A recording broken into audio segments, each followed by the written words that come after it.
Good afternoon on this March 2025. Welcome to my blog. I'm Jan Stephen. For those of you first time here, a 300-word introduction to what I'm about.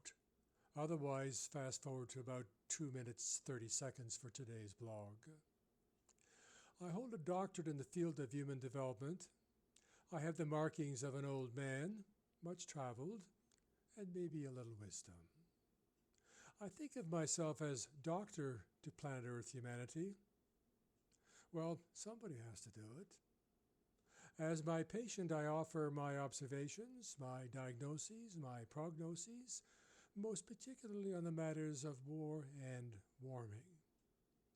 These I regard as existential threats to my patient. They are the same thing, patriarchy gone mad, an assault on Mother Earth.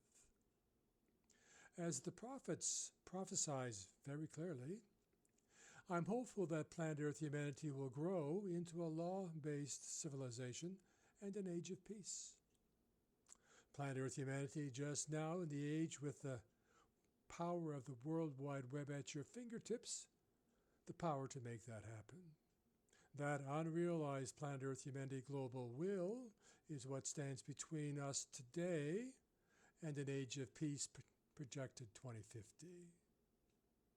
What I observe is that the governments on planet Earth may be well intended, but are inept at saving us from the catastrophe that awaits our grandchildren.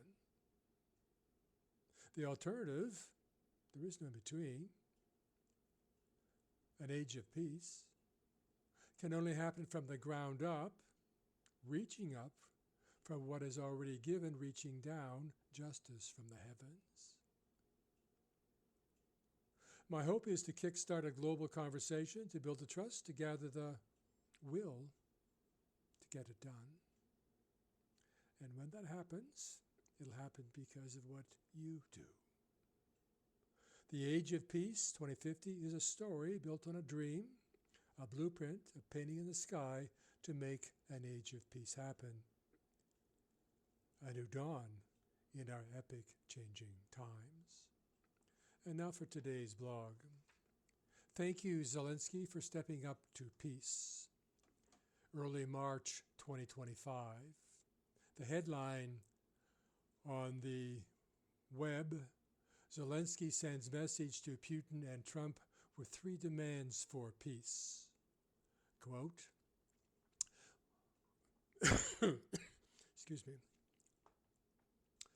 We are ready to work fast to end the war, and the first stages could be the release of prisoners and truce in the sky, ban on missiles, long-range drones, bombs on energy and civilian infrastructure, and truce in the sea immediately if Russia will do the same.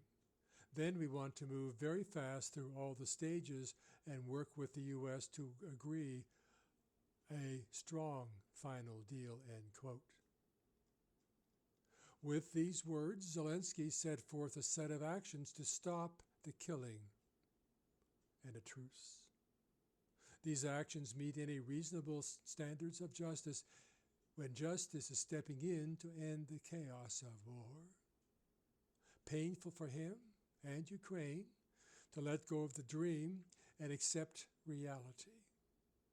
In war, there are winners and losers.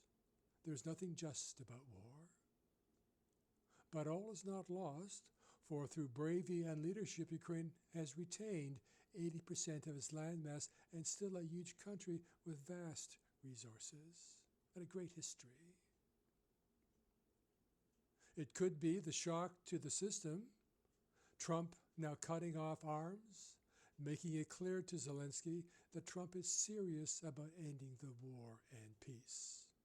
It'll be not a just peace, but a peace based on war.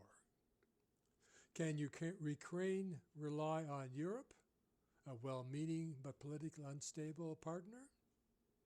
Zelensky, a fighter, but also a leader, and now sees the light and turns his focus on making peace. Trump and Putin will make counter-offers, and so it begins negotiations to secure a lasting peace. The world does not need another Korea hotpoint. It will not be a just peace, for the bell of peace has passed. That bell was not rung, but silenced in fact. It will be a war peace wrung from the barbary of war. That's how war works. And maybe we learn the lesson. But in the meantime, thank you for Zelensky for stepping up to peace. Your real work for world peace may be not yet done. God bless.